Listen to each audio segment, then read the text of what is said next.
If there were chariots found in the Red Sea, it would probably have something to do with the crossing of the sea. There is something buried beneath the waters of the Red Sea, and it shouldn't be there. This isn't just one wreck or a lost boat.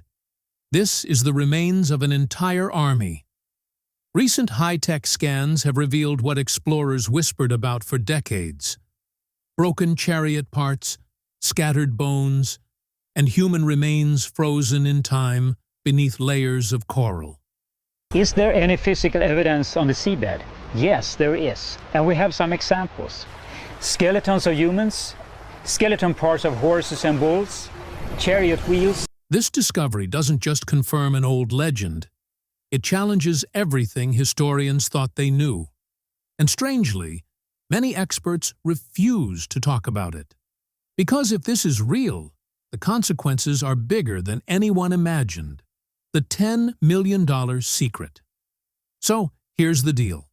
In late 2024, a small, highly secretive team of divers, engineers, and underwater archaeologists launched a private expedition. This wasn't a university-funded project you read about in a boring journal.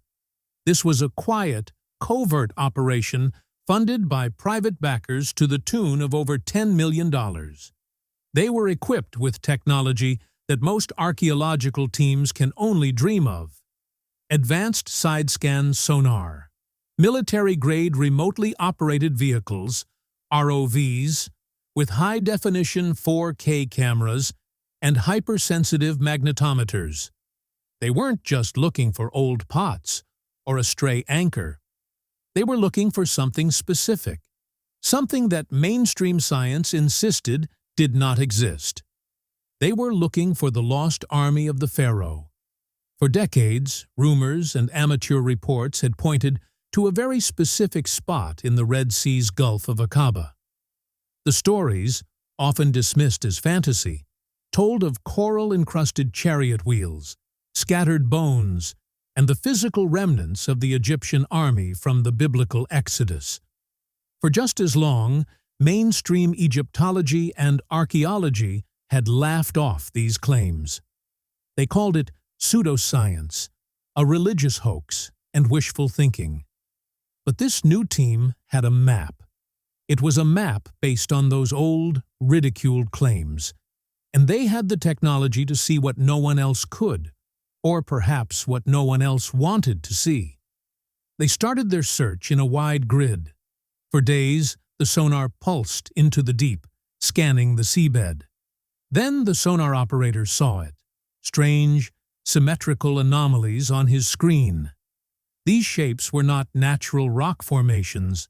They were round, precise, and most chillingly, they were arranged in a long, linear trail.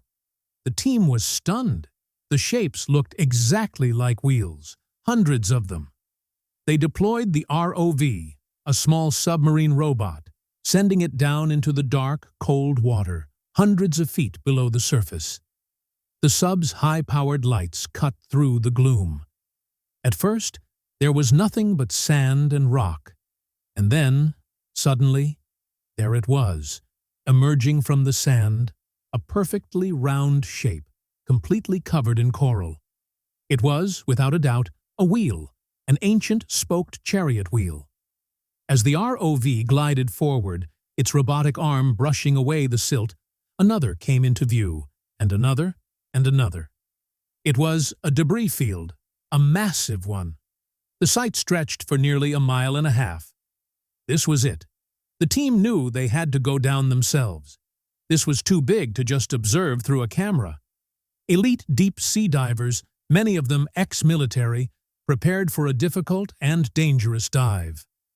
As they descended into the silent deep, the sheer scale of the cataclysm became terrifyingly clear.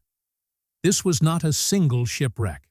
This was a military catastrophe, frozen in time. The seafloor was a war zone.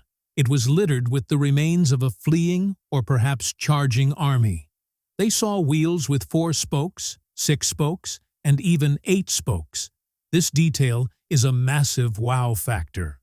Why? because these specific designs match perfectly the different types of chariots used by the Egyptian army during the New Kingdom period. The four-spoked wheels were older, but the six- and eight-spoked wheels were the new high-tech, stable designs used by elite warriors and the Pharaoh himself.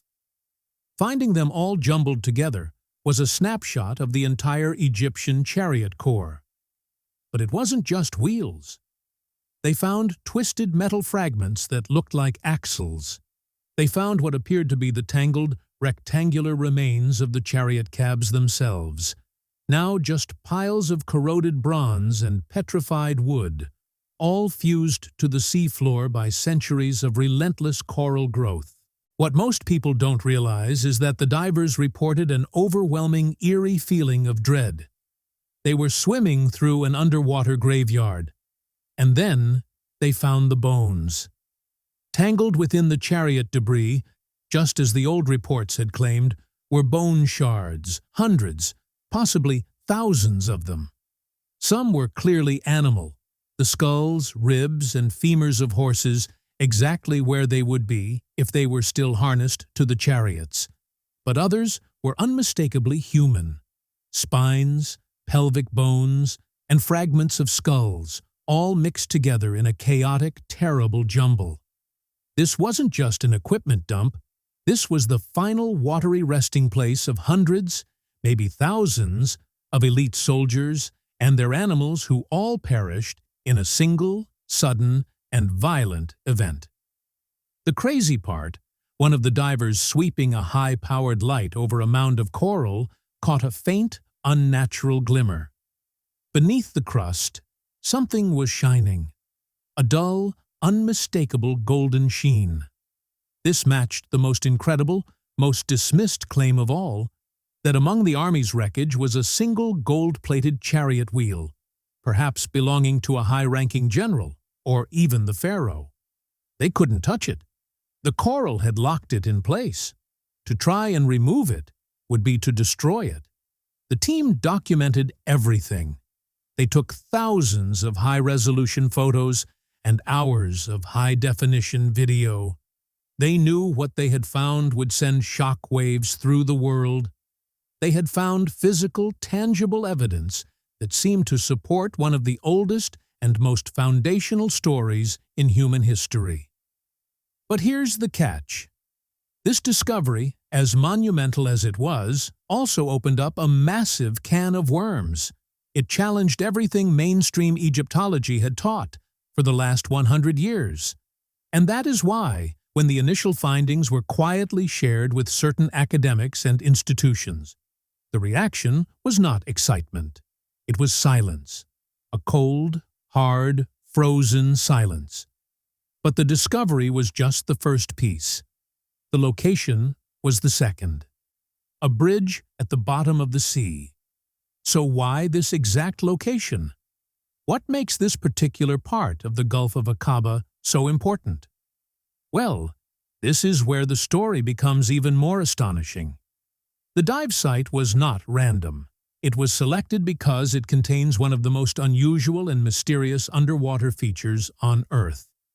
The Gulf of Aqaba, which lies between the Sinai Peninsula and present-day Saudi Arabia, is famous for its extreme depth. It forms a gigantic underwater canyon that, in many areas, drops down to 5,000 or even 6,000 feet. That's more than a mile straight down. It creates a huge, uncrossable trench. Attempting to cross it with an army of chariots, or even by walking, would be absolutely impossible. It is like a steep wall of dark water, except for one very precise location. Right at the spot where the divers discovered the army, there exists a massive flat land bridge stretching across the entire Gulf. It is an underwater plateau extending almost 10 miles from the coast of a large beach in Egypt known as Nuweiba to the shoreline of Saudi Arabia. And here's the fascinating part. On both sides of this bridge, the ocean floor drops sharply into those 5,000 feet deep abysses. Yet the bridge itself remains comparatively shallow. Of course, shallow is relative. It still reaches around 900 feet deep at its lowest point. But compared to the mile-deep trenches on either side, it forms a raised natural pathway. Sonar images reveal it clearly. A massive, defined underwater road, 10 miles long and several miles wide. This submerged route is the only location in the entire 100-mile stretch of the Gulf of Aqaba where an ancient group could have realistically attempted a crossing. What many people don't understand is that this natural formation matches perfectly with the ancient account. The biblical story describes the escaping Israelites trapped between the sea and mountains, while Pharaoh's army advanced behind them. The site at Nuweiba Beach fits this description exactly. It is a huge open beach, yet completely enclosed on both sides by steep, uncrossable mountains. The only entrance is from the west, and the only escape route is straight into the sea. And right at that precise location lies the underwater bridge. This geography creates an incredible sense of wonder because it includes details ancient writers could never have seen. It is invisible from the surface. Only modern sonar technology can reveal it. Yet the story points directly to this exact, unique place. The land itself becomes silent evidence, hinting that a major and dramatic event occurred here long ago. A passageway can also become a trap. The straight-line pattern of the artifacts, a 1.5-mile trail of wheels and bones, follows the route of this underwater bridge. It appears exactly like a group caught halfway through crossing. This location also explains why the remains survived. The 900 feet depth shielded them from storms, ship anchors, and human interference for thousands of years. The unusual currents formed by the deep trenches on both sides caused silt and sediment to settle on the plateau. Over time, this sediment slowly covered the artifacts. Meanwhile, the warm, clear water created ideal conditions for coral to grow. The coral acted like natural cement. It formed around the solid surfaces of the chariots, the wood, the bronze, and the leather. Over centuries, the wood decayed and the metal deteriorated, but the coral preserved their shapes. The divers did not just find wheels. They found coral shaped like wheels. These are essentially chariot fossils. Without this exact combination of geography and biology, every trace would have been destroyed and completely lost long ago. This natural bridge, this ideal crossing point, also explains the enormous scale of the discovery. An entire army with hundreds of chariots, horses, and soldiers squeezed into this narrow 10-mile bottleneck would have been completely exposed. When the catastrophe happened, there was no way out. They couldn't move left. They couldn't move right. They were stuck. This deadly bottleneck explains the huge accumulation of artifacts. It stands as a quiet underwater reminder of a devastating event.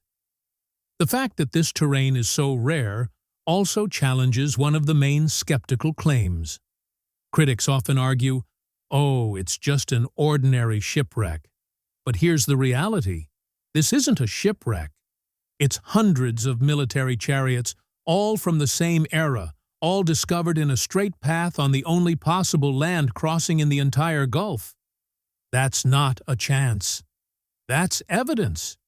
This extraordinary route was not discovered by luck. One man insisted it had always existed. The vindication of a madman. This entire unbelievable story, the hidden expedition, the sonar scans, the stunned Egyptologists, all traces back to one individual.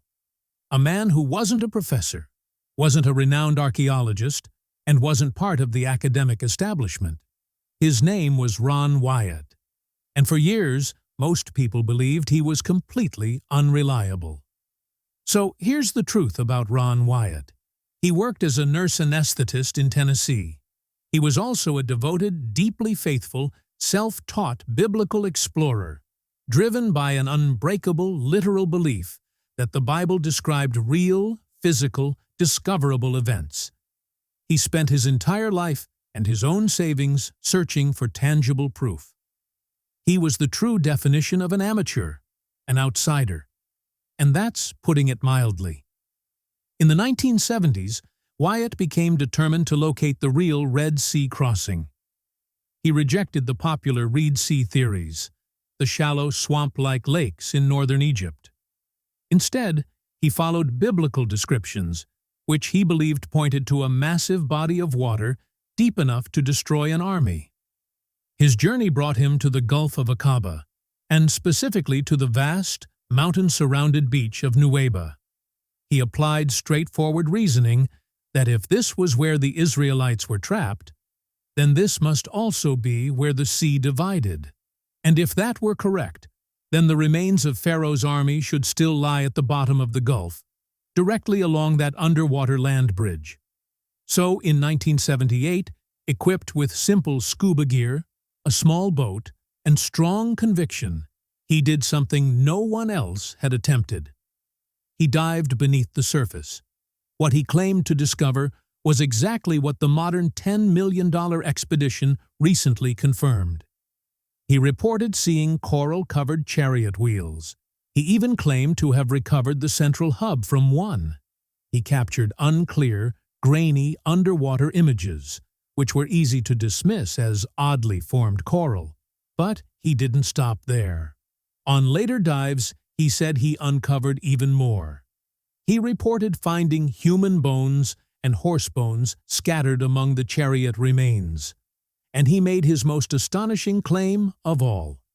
He said he had discovered and filmed the legendary golden chariot wheel, shining faintly beneath the coral.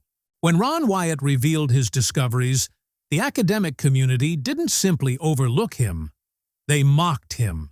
They harshly criticized him. He was called a fraud, a promoter of pseudoscience, and a religious fanatic who was only seeing what he believed. Egyptologists and archaeologists remained firmly locked in complete rejection. And here's the shocking part. Wyatt's other claims made him an even greater target. He also said he had discovered Noah's Ark, the real Mount Sinai in Saudi Arabia, directly across from Nuweiba, the remains of the red heifer, and even, most incredibly, the Ark of the Covenant hidden inside a cave beneath Jerusalem. To the mainstream scientific world, this wasn't a serious investigation. It was a fantasy-driven treasure hunt. His Red Sea claims were dismissed along with everything else. For more than 40 years, the location was rejected as a myth, a conspiracy, and nothing more than coral and imagination. But here's the twist. Ron Wyatt died in 1999, with his claims still widely ridiculed. Yet he left behind his research. He left his charts. He left the precise coordinates of the underwater land bridge and the debris field he had identified. The secret advanced expedition in 2024 did not explore blindly. They followed Ron Wyatt's map, and their $10 million sonar and ultra-clear cameras were confirming piece by piece the unbelievable claims that the Tennessee nurse had been making for decades. The sonar verified the land bridge. The ROVs verified the wheels, the 4, 6, and 8-spoke designs, exactly as he described. The divers verified the bones, and they even noticed the faint shine of gold that Wyatt had mentioned. This is the center of the controversy. The experts who rejected Wyatt for decades are now confronted with advanced technological evidence showing he was, at minimum, correct about the presence of a massive ancient underwater debris field. The discovery is forcing experts to reconsider a man they once declared foolish. And it's forcing a disturbing reconsideration of how such an impossible event could have actually occurred. Because the explanation is where the theories become truly extreme. Chasing a stolen superweapon. This is the ultimate mystery. If an entire army lies at the bottom of the sea, how did it end up there? The ancient account says the sea opened. The Israelites crossed safely on dry land. and the waters then crashed down on the Egyptian army chasing them. Modern science says that's impossible, but the physical traces remain. So what truly happened in the Gulf of Aqaba? This is where the theories become extreme. Wild theory number 1, the volcanic tsunami. This is one of the most popular explanations. What if the miracle was actually a perfectly timed natural catastrophe? Around 3,500 years ago, a huge volcano on the Greek island of Santorini, then known as Thera, erupted. It was one of the most powerful volcanic explosions in human history. It was a world-changing disaster. This massive eruption, hundreds of miles away, would have triggered an enormous tsunami spreading across the Mediterranean. But what many people don't know is that tsunamis have a famous and terrifying warning sign: the drawback. Before the giant wave arrives, the sea suddenly pulls back. The water retreats rapidly and dramatically, sometimes for miles, exposing the ocean floor. To ancient people who had never witnessed this, it would appear miraculous, as if the sea itself had split apart. So here's the idea. The Israelites are trapped at Nuweiba. The Thera eruption triggers a massive tidal drawback in the Red Sea. The water pulls away, exposing the 10-mile land bridge. It feels like a miracle. They hurry across. The Egyptian army, seeing their escape route, rushes after them onto the exposed, muddy seabed. But here's the critical part. The drawback is only the beginning. The second stage is the wave returning. Just as the Egyptian army, slowed by their heavy chariots, reaches the center of the Gulf, the tsunami arrives. A towering wall of water, hundreds of feet high, surges back into the Gulf, wiping out the entire army instantly. It's a natural explanation that aligns closely with the story, the timing, the separation, and the final collapse of the water walls.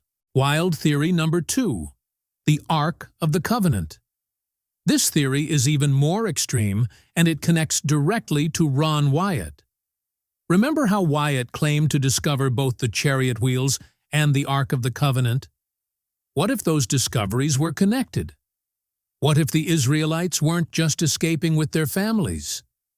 What if they had taken Egypt's most powerful hidden weapon? Many alternative theories suggest the Ark of the Covenant wasn't merely a religious artifact. They claim it was advanced, lost technology, possibly a massive electrical capacitor, an energy generator, or even a weapon. So here's the alternate version. The Israelites, guided by Moses, who had grown up inside Pharaoh's palace and knew its secrets, take this powerful device. Pharaoh becomes furious. He's not just chasing runaway slaves, he's chasing his ultimate weapon. The Israelites become trapped at the sea. The Egyptian army closes in behind them. Then Moses activates the device. The Ark of the Covenant releases an unknown force, perhaps a localized gravity effect, perhaps a powerful energy surge that pushes the water apart, creating a dry path. The Israelites cross safely. The Egyptians, driven by fury, rush in after them. Once they are fully inside the trap, Moses, or the Ark itself, deactivates the device. The water walls, held back by this mysterious force, collapse. The army is destroyed. This theory is extreme, but it explains many mysteries. It explains the pillar of fire and cloud, possibly an energy effect from the Ark. It explains why Pharaoh would risk his entire elite force, and it explains the seemingly supernatural nature of the event. Wild theory number 3, lost acoustic technology. This one is straight out of science fiction. Some theorists propose that ancient civilizations, maybe even a pre-Egyptian one, understood the power of sound and frequency. What if the parting of the sea wasn't a miracle or a volcano, but a technological event? What if the staff of Moses was some kind of tonal resonator, a piece of lost tech that, when activated, created a specific sound frequency, a frequency so powerful it could literally push water, creating a parting through acoustic levitation. This sonic weapon would have held the water back, only to be deactivated once the army was inside. Whether it was a volcano, a superweapon, or lost technology, all these theories point to the same conclusion. Something happened in that gulf, something powerful enough to wipe an army off the face of the earth, leaving its remains to be fossilized in coral, waiting to be found.